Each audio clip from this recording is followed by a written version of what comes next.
¿Alguno escuchó hablar alguna vez de Karl Marx? ¿Lo han escuchado nombrar, Luciana? No, profe. No. Yo No, sí, profe. ¿Santiago? yo Yo sí.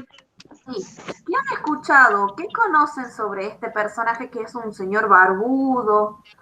Que está muy relacionado a las ideas de izquierda Bien, perfecto. Muy bien, Santiago. ¿Qué más sabemos de Marx? y muy abocado a la clase obrera. Perfecto, muy bien, vamos por ahí. Bien. Bueno, sabemos poquito, pero sabemos algo, ¿sí? Entonces, cuando hablamos de historiografía marxista, vamos a decir que este tipo de historiografía o este tipo de hacer historia surge durante la segunda mitad del siglo XIX. ¿Bien? Cuando hablamos de siglo XIX, hablamos de 1800. Si yo digo la segunda mitad, de 1850 en adelante. ¿Sí? En un contexto marcado sobre todo por la industrialización europea. Se está llevando a cabo la segunda fase de la revolución industrial.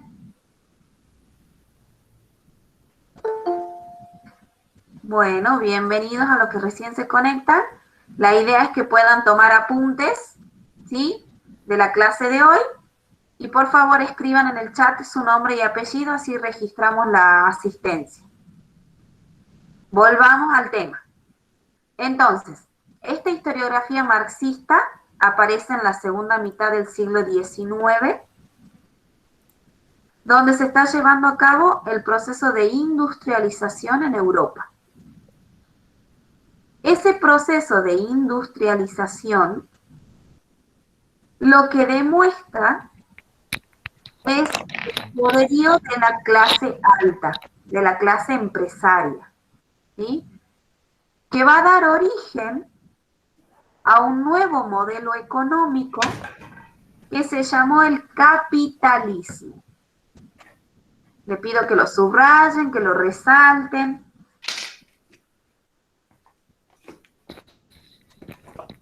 Bien. El capitalismo, seguramente habrán escuchado nombrar, es un sistema económico que rige en la actualidad, ¿sí? Y que se opone al comunismo, que era uno de los estadios o uno de los sistemas económicos que Marx creía como el ideal. Seguramente los que estudiamos geografía e historia sabemos que todavía hay países comunistas, ¿verdad? Hay países que todavía conservan esa forma de hacer economía, como por ejemplo, ¿quién puede mencionar alguno? China, Cuba, bien. China, perfecto. Nico, Rusia, Rusia, muy bien. Corea, Argentina. ¿sí? Los argentinos estamos un poquito lejos del comunismo. Pero bueno, No sé qué tanto.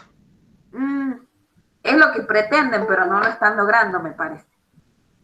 Bien, entonces sabemos que es un sistema que todavía dura. Bien. Esta historiografía entonces va a ser creada por este señor que se llamó Karl Marx. Se escribe con K, K-A-R-L-M-A-R-X, Marx, y otro señor que lo va a acompañar en sus estudios, que se llamó Engels, como suena, E-N-G-E-L-S, Friedrich Engels. Como ustedes saben, el origen de Marx es ruso, ¿sí?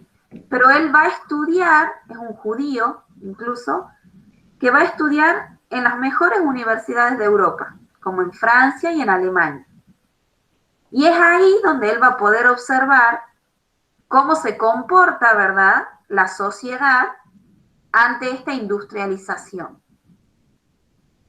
¿Cuáles van a ser las raíces de esta historiografía? Va a tomar ideas de la filosofía alemana, de la economía inglesa y francesa,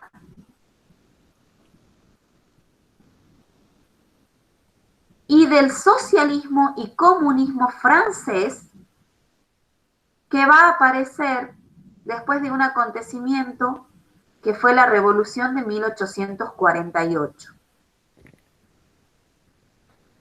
Esa revolución de 1848 se caracterizó por ser una revolución obrera, ¿sí? Que a Marx va a llamar mucho la atención. Y de hecho, va a sacar de allí un concepto clave, que es el concepto de clase, que también le pido que lo subraye. ¿Revolución de cuándo, profe? De Disculpe. 1848. Es una revolución que se da en Francia, que es obrera y de la cual Marx va a obtener o va a sacar el concepto de clase. Vamos a ir describiendo cuáles son los conceptos claves de esta historiografía. ¿Sí? ¿Cómo va a ser la historia, según Marx? Y el primer concepto importante es el de materialismo histórico. ¿Sí? Lo subrayan, lo ponen grande, lo resaltan.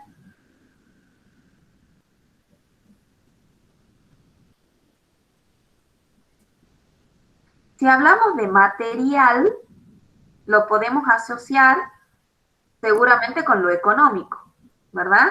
Claro. Entonces, Marx sostiene que es la economía la que va a determinar el curso de la historia. ¿Se acuerdan que con los anales veíamos más la cuestión social y con el paradigma tradicional la cuestión política, ¿verdad? Bueno, Marx viene y propone una nueva forma de hacer la historia, que es mirando la economía, ¿sí? Y eso da lugar a otro concepto importante, que es el determinismo económico. ¿Qué es lo que les acabo de explicar? Es la economía la que va a determinar el curso de la historia.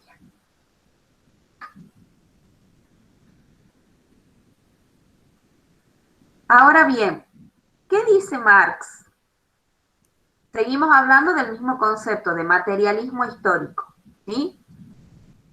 Marx dice que el hombre tiene necesidades vitales básicas de las que depende su supervivencia. Cuando hablamos de necesidades vitales básicas, podemos decir alimento, ¿verdad? Ropa, vivienda. Y él sostiene que esos bienes deben ser producidos. ¿Sí? No surgen de la nada, no están en la naturaleza, ¿verdad? No, no están. Entonces Entonces él sostiene, gracias por contestar, Facundo, así siento que estoy acompañada. Esos productos, ¿sí? Se llevan a cabo porque se utilizan fuerzas productivas, materiales y humanas.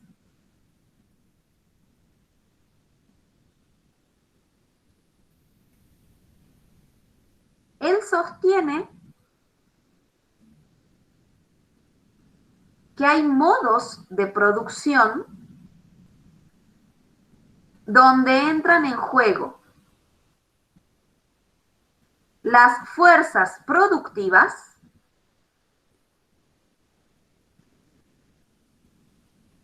los medios de producción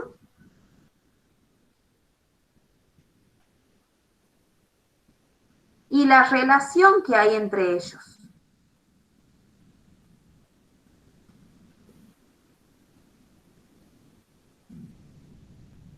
Y son esos modos de producción los que determinan la morfología de la sociedad.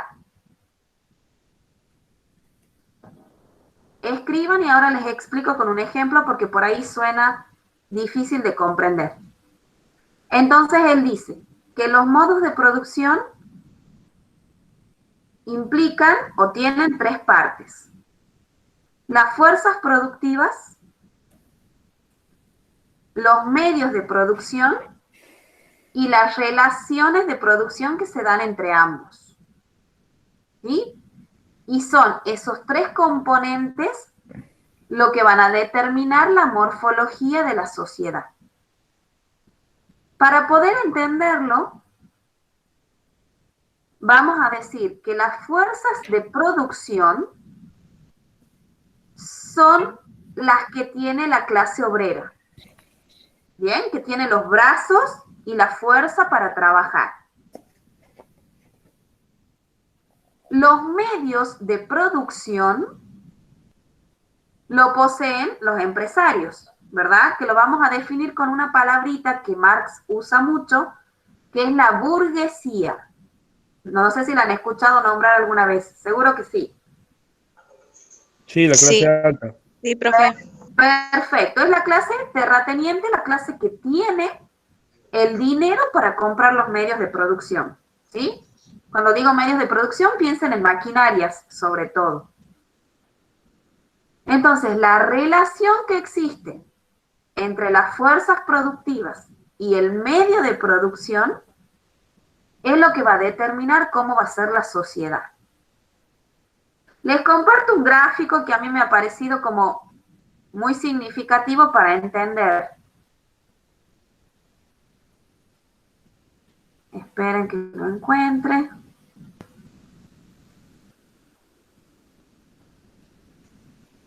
¿Me van siguiendo hasta ahí?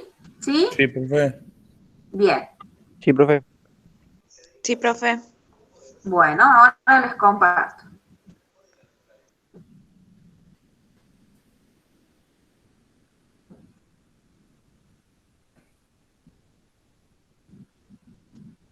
A ver si se puede.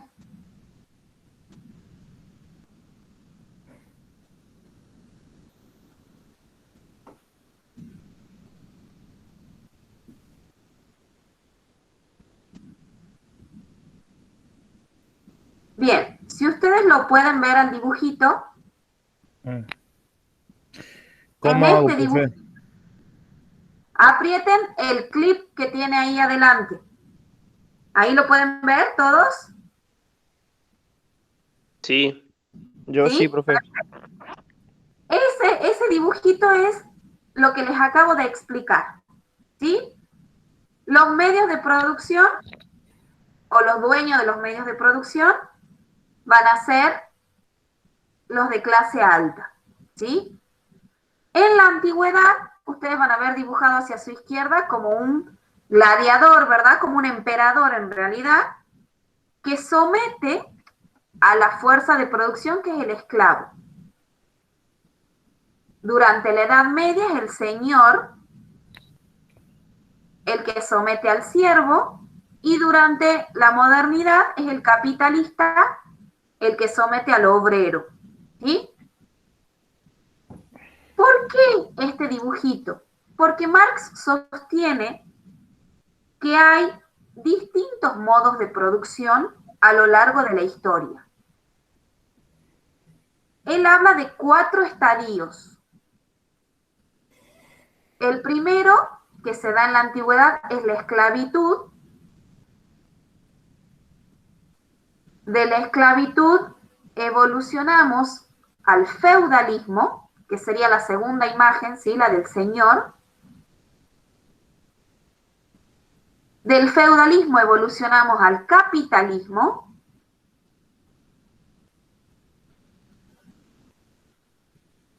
Y el estadio al que él pretende llegar y que considera el óptimo y el ideal es el comunismo, del que venimos hablando, ¿sí? Esa secuencia también es importante que la tengan clara, que la subrayen o que la resalten. De la esclavitud al feudalismo, del feudalismo al capitalismo, y para Marx el ideal sería el comunismo.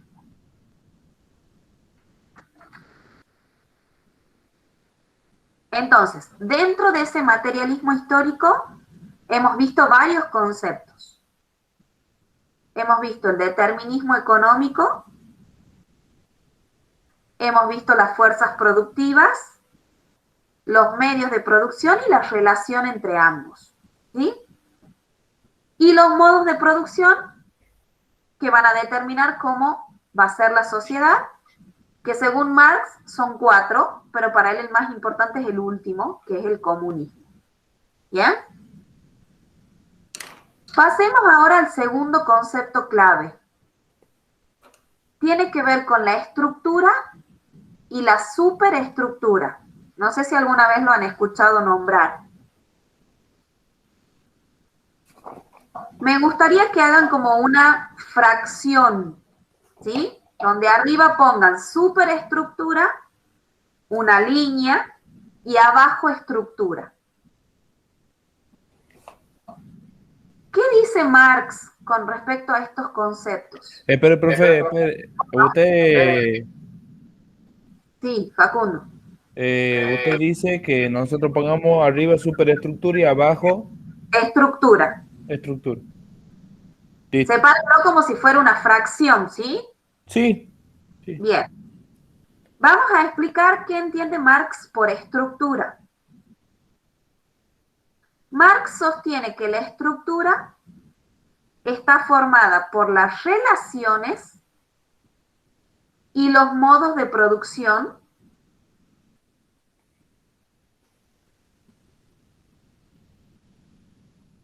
de una sociedad cualquiera.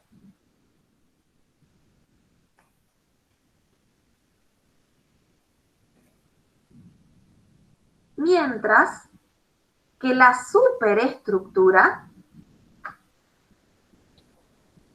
tiene que ver con las instituciones políticas y jurídicas de una sociedad.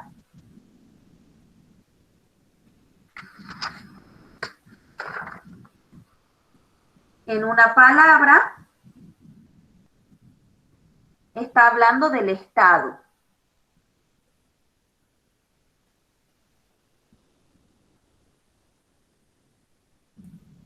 ¿Bien?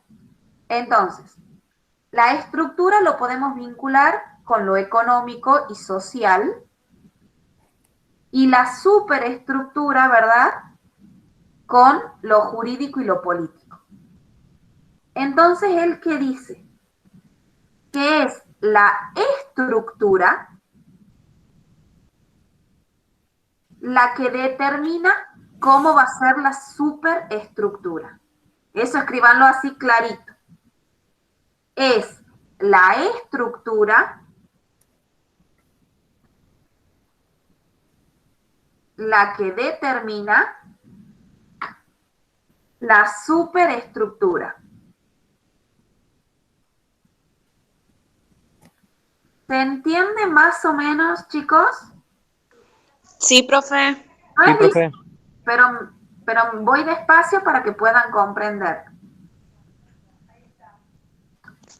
Vamos al tercer concepto, que quizás es el más significativo, que surge, vuelvo a decir, del estudio que hace Marx de la sociedad industrial. Y él sostiene que existe una lucha de clases. Seguramente lo deben haber escuchado nombrar alguna vez. Sí. El concepto de lucha de clases proviene del modo de producción capitalista.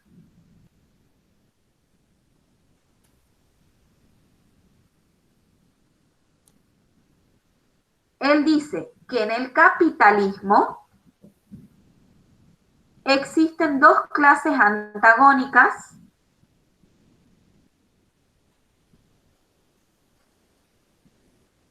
que tienen que luchar constantemente.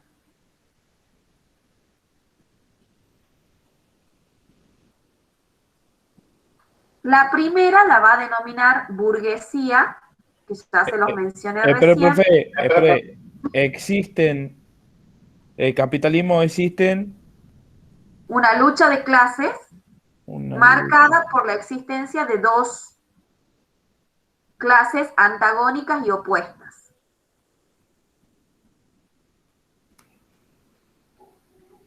Una es la burguesía,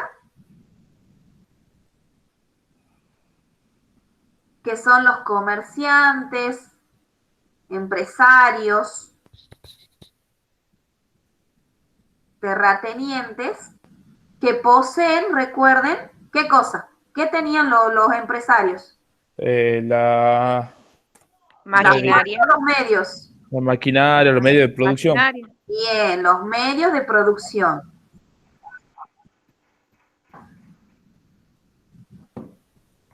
Y la otra clase que es opuesta se va a denominar proletariado.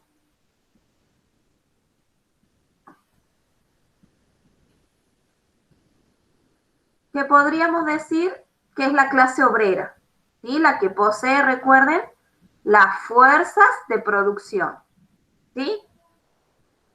Entonces hay una tensión permanente. ¿Por qué? Porque la clase obrera necesita de la burguesía y la burguesía de la clase obrera, ¿sí? Una para trabajar, la otra para producir y ganar dinero. Entonces hay una lucha constante.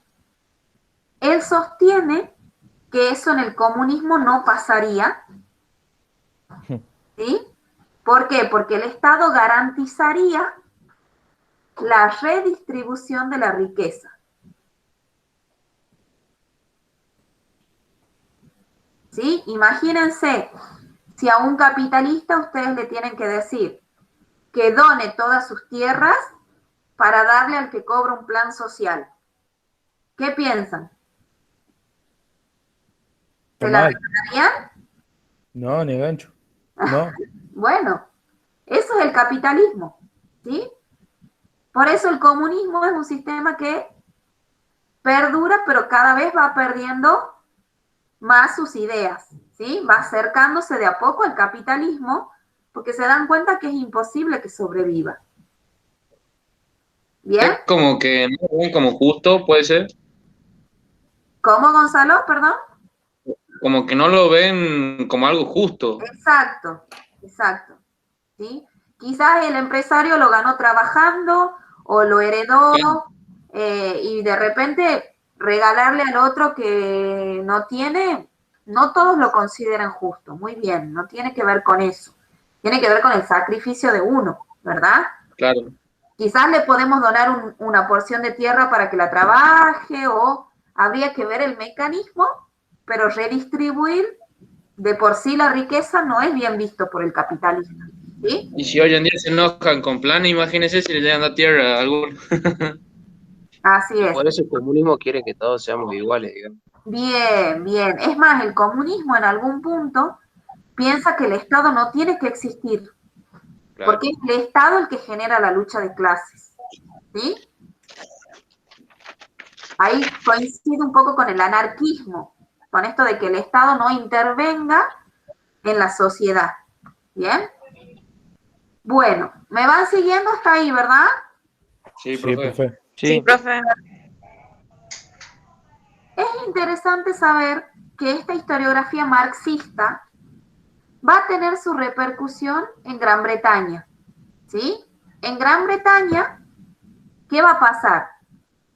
Se van a tomar estas ideas de Marx, pero también se van a establecer otras nuevas.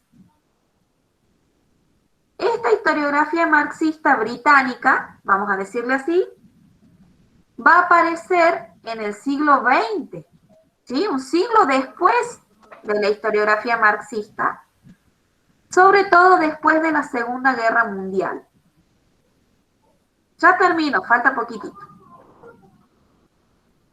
Van a expresar todos sus pensamientos y sus ideas en una revista muy conocida que se llamó Past and Present. No sé si ustedes saben inglés, si no se los deletreo. Pasado Pasado y y presente. presente. Si Sí. quiere, pónganlo en castellano y no hay problema.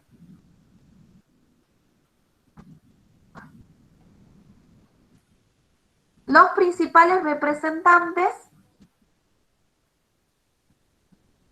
se van a llamar Hill, H-I-L-L, Christopher Hill.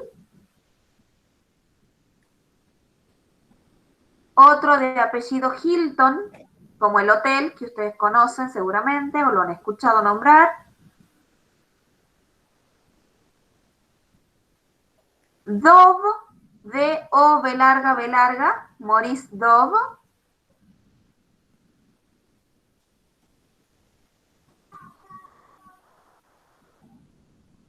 Bueno, y hay otros que son más difíciles de pronunciar y quizás no se acuerden, como Gordon Child y Eric Hochman, que murió hace muy poquito. Pero no importa, con que sepan 3 representantes es suficiente. Esta historiografía marxista, chicos, va a cuestionar mucho el marxismo de Marx y de Engels, ¿sí? Porque ellos consideran, ¿qué cosa? Que sí se hace hincapié en la clase obrera, que sí se analiza la situación, pero no se hace una historia desde abajo. Entonces ellos sostienen que es importante escribir desde la clase obrera. ¿Se acuerdan que yo les decía que cuando veíamos el paradigma tradicional, la historia era una historia desde arriba, ¿verdad? Mirada Sí. desde las clases altas. Bueno, lo que propone la historiografía marxista británica es escribir desde abajo y darle importancia a lo que piensa y siente la clase obrera.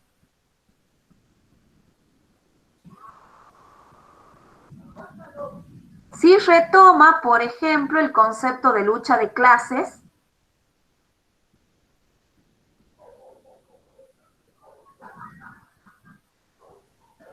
y agrega un nuevo concepto que es el de conciencia de clase. Y eso le pido también que lo subrayen o lo resalten.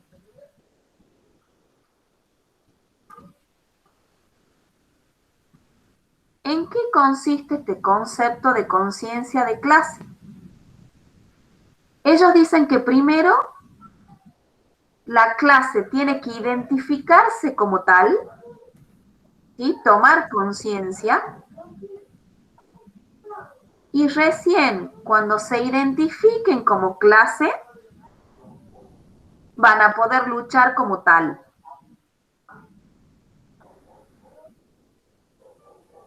Es sencillo, ¿sí? Nosotros sabemos que pertenecemos a la clase media o a la clase media baja porque tenemos ciertas condiciones, ¿verdad? Nos Sí. identificamos con esa clase. Y a partir de identificarnos con esa clase, podemos luchar por nuestros derechos, por nuestros deberes, manifestarnos, etcétera, etcétera. Hasta el momento Marx no había propuesto esto de conciencia de clase, ¿sí? Él identificaba una clase u otra según la situación económica o social que vivía. Entonces, ¿qué es lo nuevo que aporta esta historiografía marxista británica? La historia desde abajo y el término concepto, conciencia de clase, ¿sí? Bien, eso es, en resumidas cuentas, lo que vamos a ver hoy. ¿Hay dudas, preguntas, algo que quieren que repita, que no les haya quedado claro? Profe, mire, yo cuando ingresé al Zoom, usted ya estaba dictando, parece. Yo empecé en Marx y Engels, cuando Sí, usted nombró esos 2 tipos. bueno, ellos son Eh, los representantes de la historiografía marxista. claro, ese es el primer concepto, todo eso es el primer concepto. No, son como información sobre la historiografía y lo que te falta agregar es que Sí, surge en la segunda mitad del siglo XIX. Sí, acuérdense que tiempo y espacio son fundamentales en historia. sí. Surge, Durante la segunda mitad del siglo XIX, en Europa, ¿sí? Que se está llevando a cabo el proceso de industrialización. No sé si, eso creo que sí lo has escuchado. sí, El proceso de industrialización que muestra esta cuestión de la lucha de clases, de las fuerzas productivas, de los medios de producción, ¿sí? Entonces, a partir de lo que Marx ve, hace su análisis y sostiene que la historia tiene que explicarse por medio de la economía. ¿Sí? Eso es lo más importante que ustedes tienen que rescatar. Y de ahí los conceptos claves que yo les mencioné. Materialismo histórico, determinismo económico, estructura y superestructura, lucha de clases, y dentro de lucha de clases, burguesía y proletariado. ¿Sí? Y si yo les pregunto qué diferencia hay con la historiografía marxista británica, me tienen que decir que la historiografía marxista británica incorpora dos nuevos conceptos, como historia desde abajo y conciencia de clase. ¿Sí? Sí. Bien. Sí, profe. Santiago, ¿dudas? ¿No? Luciana, ¿dudas? No, Profe, ninguna yo. yo no pude notar, digamos, cómo llega Marx al comunismo, digamos, al ideal. ¿Que los modos de producción o los estadios? ¿Eso te falta? Sí, sí, eso. Bueno, Sí. el primer estadio es la esclavitud, que se dio durante la Edad Antigua. Bien. Piensen en los romanos y en los esclavos, en los griegos y en los esclavos, en los egipcios, ¿sí? Que Sí. obtienen a esos esclavos de las guerras y de las conquistas de territorios, sometiéndolos. En Sí. la Edad Media, el estadio se va a llamar feudalismo, que ya lo vamos a estudiar. Ujú. Del feudalismo vamos a pasar al capitalismo, que es el que incluso estamos viviendo ahora, ¿verdad? Claro. Pero él Sí. considera que el El cuarto ideal estadio, el ideal es es el el comunismo. comunismo. ¿Bien? Sí, profe, listo. Perfecto. Bueno, muy bien. Profe, una preguntita más. Facundo. ¿Para Sí. cuándo esto? Nada, esto es para que lo tengan ya en sus carpetas para el parcial.